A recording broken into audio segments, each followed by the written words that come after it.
Getting the most out of online networking.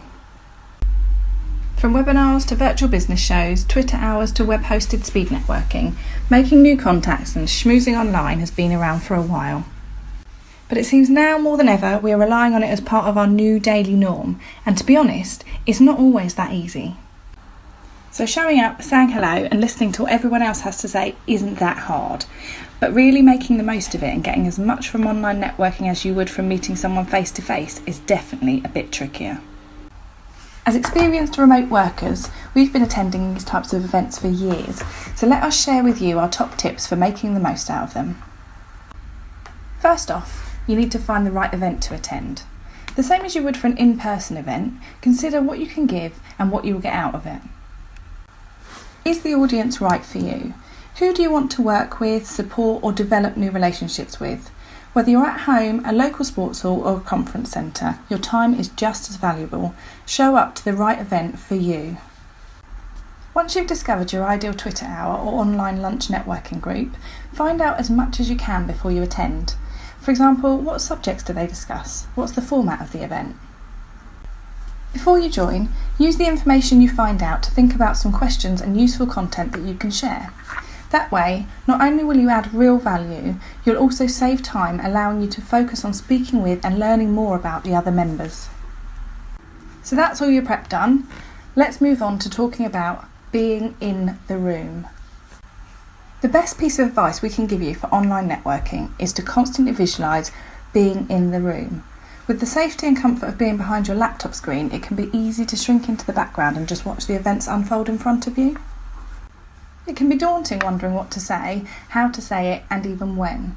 Imagining you're in the room with everyone, sipping a drink, wandering around, poking your face in to say hello and introduce yourself, suddenly makes it much easier.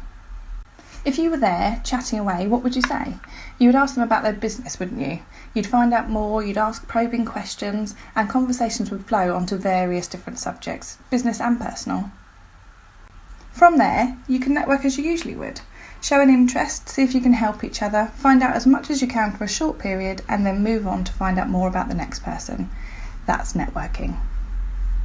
But be aware of the danger trap. Because you're online, it's easy to think that you can just shout and run. It's easy to mistake shouting and leaving as getting involved. For example, you're attending a virtual business show, you've done all of your prep, you've spent ages working out what you want to say, and you've created a few posts ready. It's very likely that all those posts talk about you, your business, what you have to offer, why I should use you, and that's great, and of course it will be needed, but it's extremely important to think about timing and engagement. If you were there in the room and someone came to your stand, would you turn to them, quickly highlight your services, and then just as quickly turn away again saying nothing more? Of course you wouldn't. You would say hi, you'd introduce yourself, you'd ask them about themselves and what they do. Apply the same logic here. Don't go into the virtual room, shout your name and leave again. It will have the same effect as if you had walked into a face-to-face meeting. You might cause a stir initially, but no one will pay much attention after that. Your personal brand, business brand, and how you come across are also important things to consider. Again, continue to use the being in the room trick. Just because you're online doesn't mean you should start acting like you're on Facebook or a family WhatsApp group. Remember that you're still representing your company and you want to make the best impression possible. And I know that's much harder without the luxury of body language, but try to strike a nice balance between professional and friendly.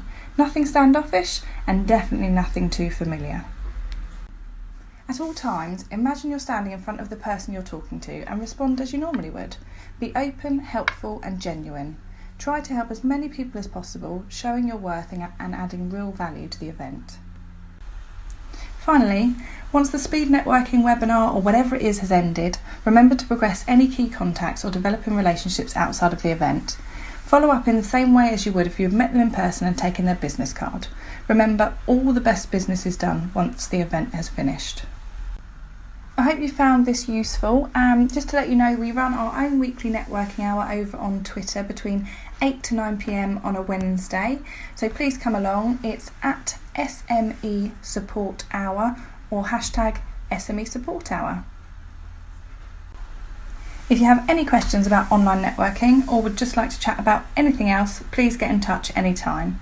You can send us an email to makeithappen@mbsmih.com or give us a call on 01903 688 789. We look forward to hearing from you.